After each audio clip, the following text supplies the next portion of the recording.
The rise of Caitlin Clark has been nothing short of extraordinary. From bold predictions to jaw-dropping performances, her journey to the WNBA has been a roller coaster of challenges and triumphs. But what happens when one of her harshest critics, Geno Auriemma, is forced to rethink his words? Stick around, because this story is just getting started. It all started with controversy.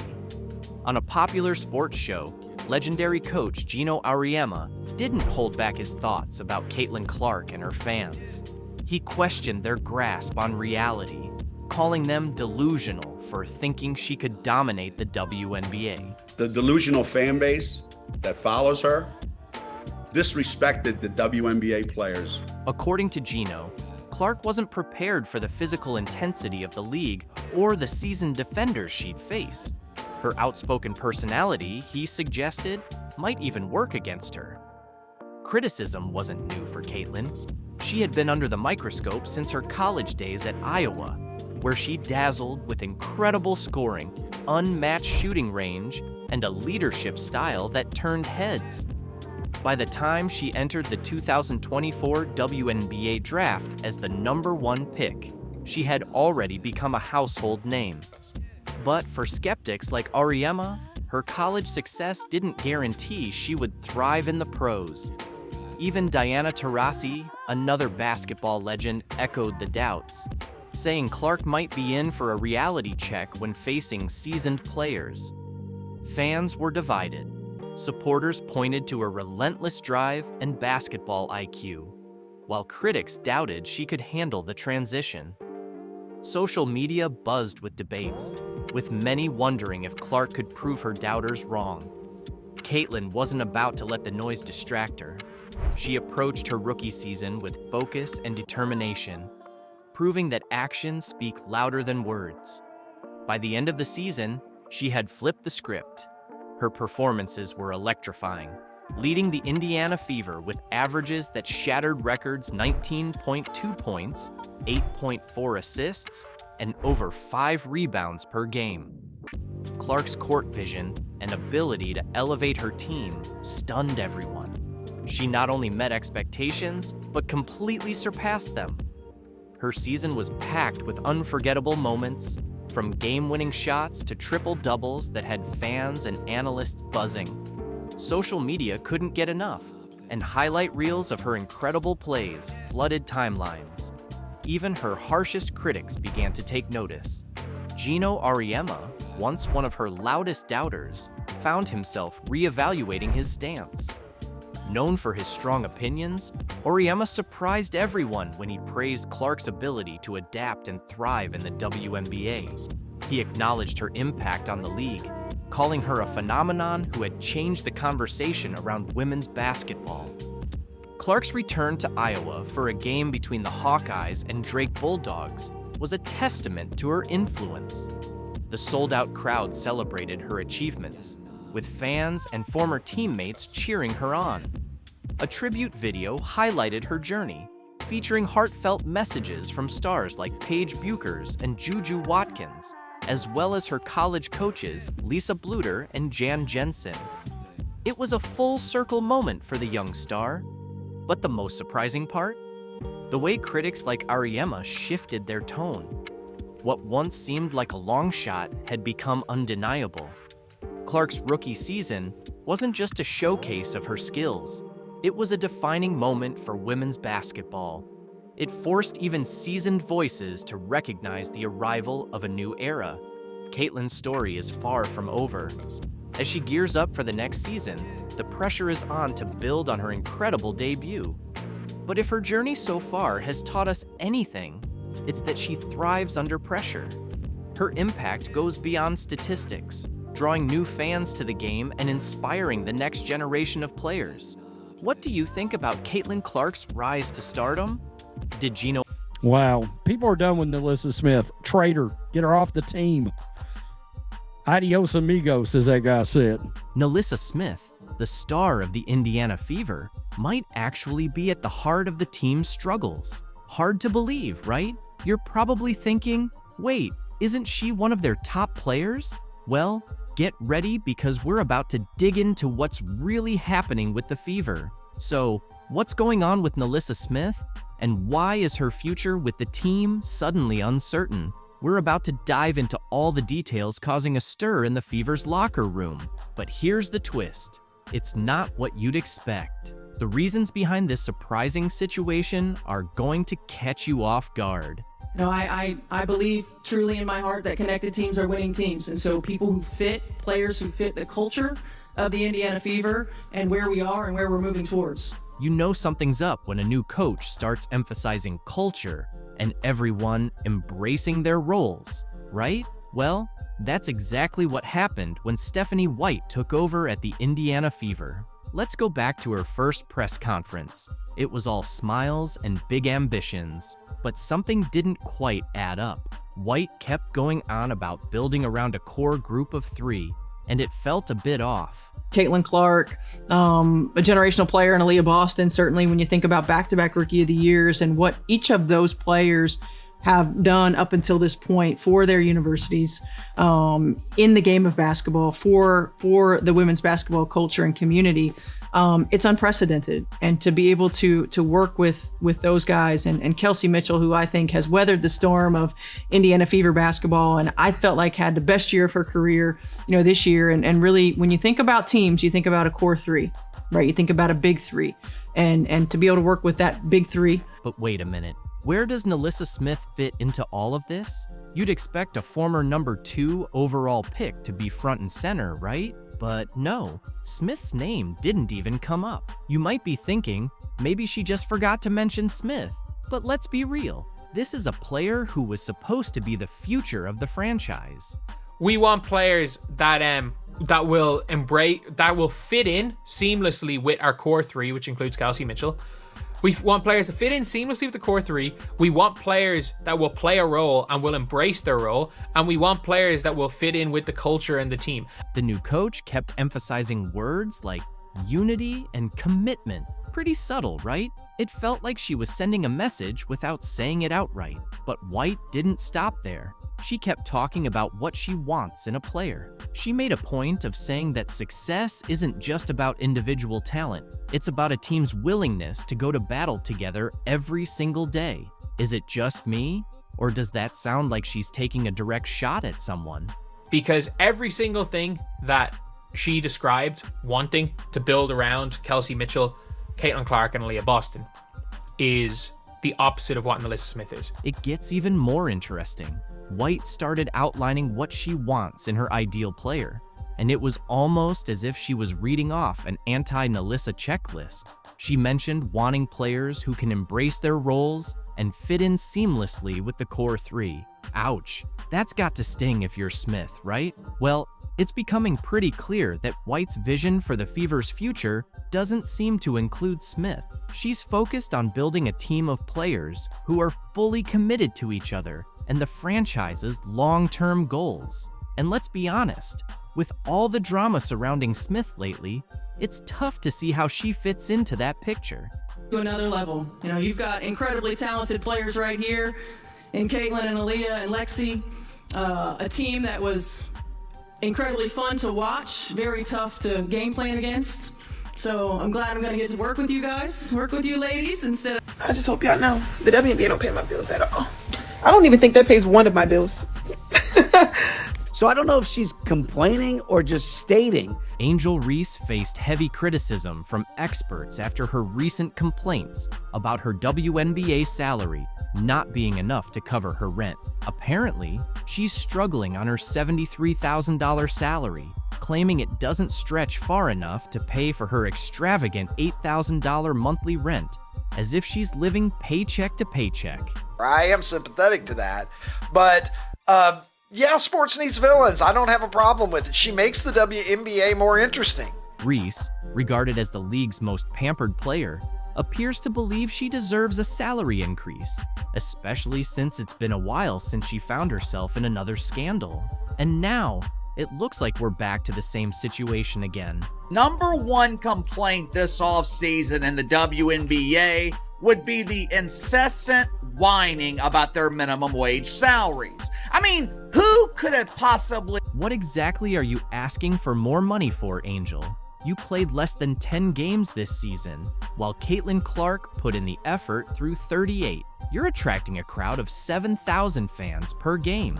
I am sympathetic to that, but yeah, sports needs villains. I don't have a problem with it. She makes the WNBA more interesting. And somehow, you expect to earn paychecks on the level of LeBron James? Let's be honest, it seems like you're more focused on your image than the game itself. Angel Reese, who calls herself the face of the WNBA, is acting as if life is incredibly unfair to her. She's making a WNBA salary of $73,439, but still has the audacity to complain that it doesn't cover her $8,000 monthly rent. Now these complaints are coming from the star. That's right. She's living in a place that costs $96,000 a year and then wonders why her finances don't make sense. I mean, how out of touch can you be? It's almost like she's forgotten basic math. Spending $8,000 a month isn't just rent, it's a lifestyle choice. The average person in Chicago, where rent is around $2,000, would be laughing in disbelief at these complaints. Most people can't afford to spend their entire paycheck on a luxury apartment and then complain about it. Yet here, we have Angel Reese playing the victim while the rest of the WNBA is out there hustling just to get by. The audacity is off the charts. Hand pays them bills, baby. I just hope y'all know the WNBA don't pay my bills at all. I don't even think that pays one of my bills. Literally. I'm trying to think of like my rent for where I stay at. Let's not even dive into her financial choices. With all the money she's making from endorsements, sponsorships, and her podcast, you'd think she would realize that renting an overpriced place isn't the smartest decision. But instead of making wise financial moves, like buying a house or investing, she seems to be spending money faster than most people can earn it. What's her plan exactly? Is she just waiting for a magic fairy to come and solve her problems? I don't even know what salary does it really. You don't even. Yo, I'm living beyond my means. It's like it's both hilarious and sad at the same time. She's in a position to be a real role model for her fellow WNBA players, many of whom are genuinely struggling to make a decent living. They don't have million-dollar endorsement deals rolling in. They rely on their league salaries and are barely scraping by. Yet here's Reese complaining about rent as if she isn't surrounded by cash from every angle. It's insulting to everyone in the league who is truly fighting to stay afloat. Playing this off season in the WNBA would be the incessant whining. Shaq went on Angel Reese's podcast this week and shared his billion-dollar idea for the WNBA. In the next few minutes, you'll witness the moment that rattled women's basketball to its foundation. We have Shaq, Angel Reese, and a whole lot of uncomfortable truths to unpack. Bro, a pretty girl dunking on the rim, I'm watching that all the time. You laughing. A man is not turned on by no woman that's dunking. It ain't about being turned on. It's about seeing stuff that you're not supposed to see. Here's what's ahead. We'll reveal the exact words from Shaq that made Angel uncomfortable, showcase the statistics that support his claims, and explain why this one conversation could potentially alter the future of the WNBA. Stay tuned, because this is going to be intriguing. Shaq just dropped a truth bomb that has the entire basketball world buzzing. We're talking about a 4-time NBA champion, a Hall of Famer, and a business mogul worth over $400 million. When Shaq talks, people pay attention, and he certainly had a lot to say about the WNBA. Picture this: Shaq sitting there, calm and collected, as he discusses ways to make the WNBA more exciting. His suggestion? Lower the rims. Let's roll the first clip. And women's beach volleyball, let's just say that the net is 10, but women is lower just a little bit. I'm not saying lower it to 9, 5, 9, 6, but just 9, 9. Just so we can dunk? Yes. No, see? Mm-mm. And I hate when men say that. But listen, that's the only difference. People always disrespect women regardless. They're always going to not give us the same value as a man. So I just don't even think that. And that's why you got to do what you've been doing. Go take the Yeah. I'm telling you now, if you lower that thing to 99999. And what's going to happen? All right, tell me, the money going to go through the roof? Yeah. Not all the way down to the ground, of course, but just enough to change the game. He's suggesting lowering the rim to about 8 to 10 feet below the standard height. Why? So we can see some dunks naturally. You might think that doesn't sound too bad, but here's where it gets interesting. Sitting right across from Shaq, Angel Reese isn't on board with that idea. She fires back, making some compelling points about respecting women's basketball. I feel like it still wouldn't be good enough. It's never good enough for a man. People always disrespect women regardless. They're always going to not give us the same value as a man. So I just don't even think that. She then addressed the issue of people not tuning in to watch the game. Yeah. I'm telling you now, if you lower that thing to 99999. And what's going to happen? All right, tell me, the money going to go through the roof? Yeah. We don't even have the people don't even watch the game. You can feel the tension rising as Angel contends that lowering the rim is outright disrespectful to female players. But Shaq wasn't finished. He delivered a real knockout punch. We don't even have the people don't even watch the game. Because I don't want to use the B word. Unless it's certain people playing. It's like you're watching like a high school game. He looked Angel in the eye and compared the WNBA to high school basketball. Yes, you heard that correctly. Shaq stated, and I quote, "It's like you're watching a high school game." Can you imagine the collective gasp from WNBA players everywhere? Let's break this down for a moment. Shaq, one of the most dominant players in NBA history, just suggested that the highest level of women's professional basketball is comparable to high school boys' games. That's not merely a critique. It's a full-blown slam dunk of criticism. Shaq, he was trying to teach Angel Reese how to make the WNBA more entertaining. So people might actually watch the product. And Shaq is qualified to do so. During his NBA career, the dude was a brilliant marketer. He knew how to be entertaining while also being dominant on the court. There was a reason that every member of the media was waiting by Shaq's locker after games. They knew he would deliver the best sound bites. They knew he would give the most entertaining interview. You might be curious about how this will unfold. On one side, there are people agreeing with Shaq, believing he's just voicing what many have been thinking. They argue that if the WNBA wants to attract more viewers and generate more excitement, then something needs to change. Angel Reese, just because a man is criticizing your league, it does not mean he is disrespecting women. This is the entitlement I always talk about. Angel Reese and her colleagues in the WNBA, they have this false sense of entitlement that makes them believe that they are above being criticized. Anytime they are criticized, they want to play the victim. Men don't respect women. Oh yeah?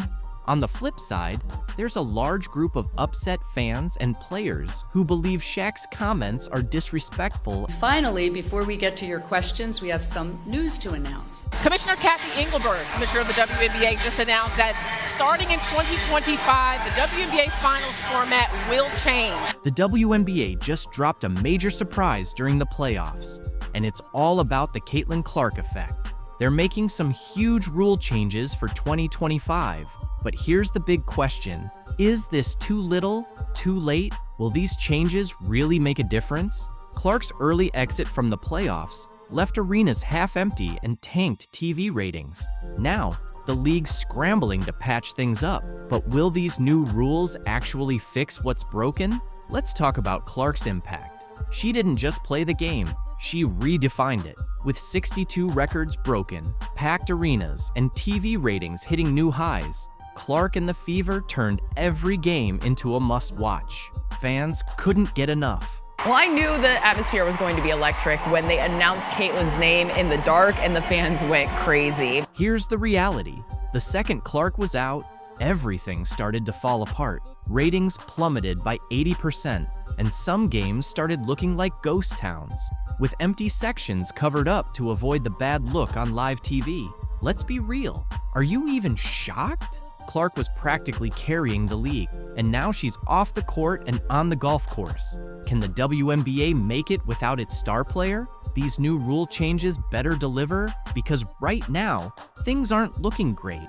Staying with the WNBA playoffs, let's stay here. Let's just say the ratings aren't the same with Caitlin Clark and the Indiana Fever now eliminated. By the way, not only was viewership down, but attendance was as well. The WNBA is definitely in panic mode, ready to do whatever it takes to turn things around. But here's the surprising part. These new rules aren't just minor adjustments, they represent a complete overhaul that could either save or sink the league. The big question is, will these changes be enough to fill the gap left by Caitlin Clark and boost their ratings? Or will the league keep slipping into irrelevance? Let's dive into these drastic measures. First off, they're extending the regular season from 40 to 44 games, with the introduction of a new team in 2025, the Golden State Valkyries. That means 4 more opportunities to catch your favorite team in action. Getting to go to multiple arenas so that people that are watching at home can see this environment in a multitude of cities. It's amazing. I love it. The growth continues. But that's not all. The finals are getting a makeover too. Starting in 2025, the WNBA finals will shift from a best-of-5 format to a best-of-7 series. This change aims to create a more intense and exciting championship showdown. Starting in 2025, the WNBA finals format will change to a best-of-7 series. Yes. And the format will be 2-2-1-1-1. It's clear that the league believes more games will lead to more fans and increased revenue. Plus, they're making changes to the first round of the playoffs as well. The format is shifting to a 1-1-1 setup, which guarantees the lower-seeded team one home game. Say for the fans, it's a benefit for your team. It's played well enough to get into the playoffs. So now that your fans will be able to see your team play at home during those playoffs. Yeah. Remember the Fever Sun series? The Indiana Fever couldn't return to play in front of their fans at Gainbridge because of all the drama in Games 1 and 2. It seems the league has finally realized that lower-seeded teams need to have the chance to play in front of their home crowd as well. Now, Commissioner Kathy Engelbert is trying to pitch these changes as if they're going to save the league, claiming it's all about balancing the schedule. But let's be honest, it feels more like a frantic effort to keep things running without their star player. With the increased attention this year, there's also been increased scrutiny about the quality of refereeing. Curious if there has been any conversation about whether it's referee pay, referee training, anything to ensure that is as good as it can be. Let's be honest for a moment. Are these changes truly tackling what fans care about? Sure, having more games looks good on paper, but what about the issues that really matter, like player safety and fair officiating? Those concerns seem to have been completely overlooked by Engelbert. Yeah, and the one thing as a very long-term sports fan I know is that officiating and refereeing is always at the top of a fan's list of the media's. Caitlin Clark's transition from the US to Europe is creating quite a buzz in the basketball world. Her choice to sign a lifetime contract with a European club has fans curious about what motivated such a bold decision, especially after her impressive rookie season. From deep three-pointers to record-breaking assists, Caitlin quickly emerged as a star in the WNBA. However, her journey in the league wasn't as smooth as it seemed. In interviews, Clark opened up about the challenges she faced both on and off the court. One of the toughest parts of her life as a professional athlete was the pressure to always be on. She mentioned that there are days when she simply doesn't want to engage with anyone. When someone comes up to you, that's their 10-second interaction with you, so you smile and try to be kind. But sometimes you just want to be normal, she shared. Caitlin's rookie season was physically demanding. She faced aggressive defense and often felt like she was targeted by opponents pushing the limits of fair play.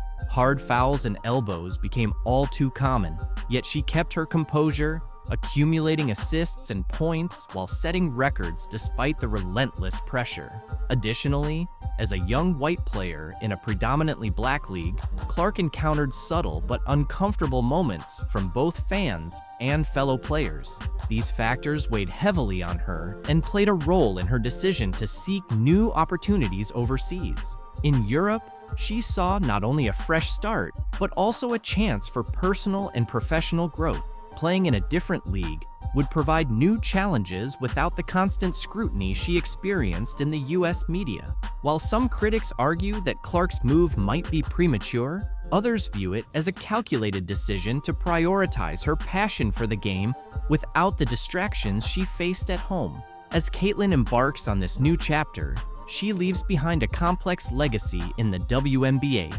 Her talent and determination are undeniable.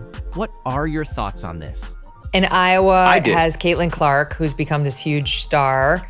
She's amazing, and she's getting all this attention, and some nasty press reporters are upset about it. Did you catch what just happened? Megyn Kelly, yes, that Megyn Kelly, just made some explosive comments about the WNBA, and she's not holding back.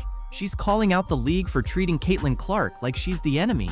Hard to believe, right? So, what exactly did Kelly say that's got the WNBA so stirred up? Her blunt remarks about Caitlin Clark have lit up the basketball world, sparking a huge reaction across the league. Kelly didn't mince words, and now her comments have everyone on edge. Let's dive into the details everyone's buzzing about. But she came out to say her own scoring record stands despite Caitlin Clark beating it, because I guess they didn't have three-pointers when she was playing, which is just ridiculous. Kelly didn't hold back when she criticized the WNBA for its treatment of Clark. She bluntly stated that what's happening to Clark is really that serious. Can you believe it? This isn't just some offhand comment. Kelly's words carry significant weight. So she's getting a lot of hate from people like that. Of course, Jamel Hill has weighed in, like a lot of people taking shots at her. You might be wondering, since when does Megyn Kelly care about basketball?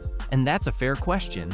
She typically doesn't involve herself in sports drama. So why is she speaking out now? The reason is that what's happening to Clark is so outrageous that even Kelly felt compelled to voice her opinion. She's been in the WNBA for 2 minutes. There's no reason to hate her other than the amount of attention she's getting and her skin color. I mean, would this be happening to a black Caitlin Clark? No. Getting the same amount of attention. This is where things really heat up. Kelly revealed that some players are actively targeting Clark on the court. She's not referring to just tough defense or regular competition. She's saying that Clark is experiencing outright abuse. And get this, she claims the league is allowing it to happen. How wild is that? And it's resulted in physical alterations on the court that don't get called as fouls, that the girls then deny were intentional. And Caitlin Clark always takes the high road. She never, points the finger, but it happened again. But Kelly didn't stop there. She linked Clark's treatment to larger issues in women's sports. You know how Clark has been in the spotlight a lot recently? Well, Kelly made a shocking statement saying that. Many black women inside the WNBA are resentful that this white woman came in and is getting all this attention. That's a serious accusation, and it stirred up strong reactions on all sides. Kelly isn't just referring to fouls and rough play. She's claiming there's a significant amount of racial tension simmering beneath the surface of the WNBA. She believes Clark is right in the thick of it all. The people weren't going, Jake, because they were homophobic, racists. That's why the other girls resent Caitlin getting attention, because she's not black. You might be asking yourself if Kelly is correct about all this. That's the million-dollar question. One thing is certain, though. Her comments are prompting everyone to seriously examine what's really happening in the league. Kelly believes that Clark is turning the sport into something mainstream. And if that's the case, it seems not everyone is pleased about it. These are the highest ratings in more than 10 years. And it is 100% because of Caitlin Clark. Those are regular NBA ratings. Like if you get a couple million people watching an NBA game, you're pretty happy as a network guy. She is the Michael Jordan. Like I know you're not a major basketball person. I know. But she is the Michael Jordan of female basketball. Every single player in that league, every single coach, manager, janitor, anyone who has anything to do with that league should be bowing at the altar of this woman. She is transforming the sport into something mainstream, which is what the WNBA was set out to do, and I think it started in 1994 or 1995. This isn't just some drama.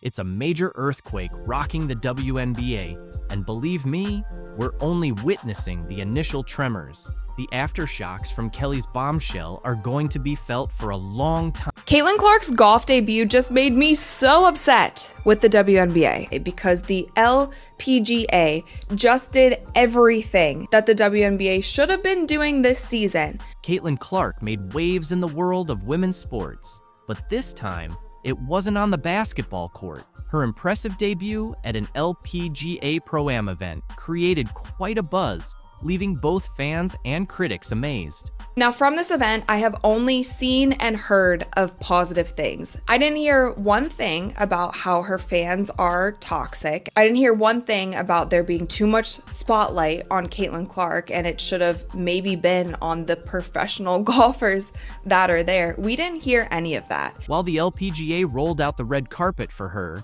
the WNBA's lack of response was impossible to ignore. What's really happening behind the scenes? I honestly just got so triggered by Caitlin Clark's golf debut, and it is no fault of hers that I got upset. It is the fault of the WNBA because the LPGA just did everything. Caitlin Clark is now a household name, not only for her WNBA success, but also for her unexpected performance in golf. Her appearance at the LPGA Pro-Am wasn't just a typical celebrity cameo, it turned into a nationally spotlighted event. Fans showed up in droves, pushing for the tournament to be broadcast. And when it finally aired, the LPGA struck gold. They didn't just include Caitlin, they made her the star of the entire event. How this Pro-Am event originally wasn't even going to be televised, but there were so many fans who were emailing the organization saying, how can we watch Caitlin? Can we come to the event? Can you live stream it? All of these things. And it ended up being put on television. Let's break it down. The LPGA didn't just get lucky with this opportunity, they planned it with precision. They paired Caitlin with Nelly Korda, the top-ranked golfer in the world. Think about it, one of the biggest stars in women's basketball teaming up with the best golfer around. That's not a coincidence. That's smart marketing. Photos of Caitlin and Nelly were all over social media, generating a buzz that reached well beyond golf fans. Basketball lovers, golf enthusiasts, and more were instantly hooked. Fans were really excited about that. There was so much buzz online. She was trending on Twitter, all of the things. And the LPGA was promoting the crap out of this event. And they also did something really smart by pairing her up with their currently #1 golfer in the world. Meanwhile, the WNBA, the league that shot Caitlin to stardom, remained completely silent. They didn't tweet, post, or make any mention of her golf success. Fans definitely noticed, and it raised a lot of questions. Why wasn't her own league celebrating such a huge moment? It felt like a major missed opportunity, especially after the LPGA showed just how much star power Caitlin could bring to another sport. There are photos of Caitlin and Nelly literally everywhere, and the LPGA was so smart in doing this because they knew that there would be so many eyeballs on Caitlin. So if they put their #1 golfer, who is currently leading the sport and pushing the sport ahead, if they put her next to Caitlin for the entire event, that's just great. It's great for Nelly and it's great for everyone else. It wasn't just the LPGA that jumped on Caitlin's star power. Media outlets were all over the story too. From SportsCenter to Bleacher Report, everyone covered her every move at the event, from her swings to her interactions with fans. Everything Caitlin did became headline news. The LPGA took full advantage of the spotlight, promoting not only Caitlin, but also showcasing their top golfers. It was a win-win situation. In contrast, the WNBA took a different approach. Throughout Caitlin's rookie season, many fans felt the league wasn't doing enough to promote her, despite her standout performances and the clear Caitlin Clark effect on viewership numbers. The league seemed hesitant to fully embrace her rising fame. Critics argued that the WNBA was trying too hard to evenly distribute attention, even when it was obvious Caitlin was the main draw. This reluctance was even more noticeable during the LPGA Pro-Am. While the LPGA leaned into Caitlin's popularity, the WNBA's silence was glaring. Fans didn't hold back, taking to social media to share their frustrations. Many pointed out that this was exactly what they'd been saying all season. The WNBA wasn't doing enough to leverage Caitlyn's popularity, so why would the WNBA hold back? Some say the league is cautious about focusing too much on one player, fearing it might overshadow others or stir up tension within the league. Others think it's a missed opportunity tied to outdated marketing tactics. Caitlin Clark recently shared some footage of her training in Europe, and it's everything we've been looking for. This serves as the ultimate evidence of how a truly respectable league treats its star players. No matter how the cachet of the WNBA elevates, remember, it could have been even better. You messed it up. You messed it up. You can truly see the joy on Clark's face. She looks free, incredibly happy, and completely unbothered. Those days of putting up with cheap shots, dirty hits, and all that nonsense are behind her. There's no one poking her in the eye or hip-checking her into the stands. So now give me the reasons why. She's gone. And here's the best part. There's no racial tension or scheming against the league's top talent in Europe. The players focus on their game, and Clark can finally concentrate on what she does best, dominating on the court. The contrast is clear, and it's no surprise she's thriving in a league that truly knows how to honor greatness. I have honestly never seen a company fumble the bag so hard like the WNBA fumbled Caitlin Clark. She's playing as if she's finally free from all the nonsense, free from cheap shots, and definitely free from the relentless negativity she faced in the WNBA. It feels like a completely new Caitlin Clark, and she's clearly enjoying every moment. She's smiling, sinking threes like they're layups, and making no-look passes as if it's just another day in the park. I think it's a good number. Threes were a little bit, I wouldn't say lower. I'll still take 63, but I want to be more so around 70 if I can. Yeah. 81 mid-range is really, really good. There's no fear, no hesitation, and no worrying about getting smacked in the face or having someone try to take her out. In Europe, they truly appreciate talent. They love and celebrate her. She's not dodging elbows or dealing with dirty looks anymore. Finally, she's being treated like the superstar she is. It's as if she's escaped a nightmare and landed in a place where basketball is celebrated. And it sucks that so much of it was riddled with so much drama and so much negativity and so many mishaps. You know who's really losing it? The WNBA. That's right. The league that thought they could just sit back and let Caitlin Clark get poked in the eye, body checked and disrespected day after day. Now they're complaining about losing their star, but let's be honest, it's their own fault. They made it unbearable for her. How many times did we watch Clark take a cheap shot while the referees stood by without taking action? And what did the WNBA do about it? Nothing. They allowed it to happen repeatedly. Like we talked about in our locker room after the game ended, where obviously people were pretty disappointed in the outcome. Here's the thing. In Europe, they don't have that kind of drama.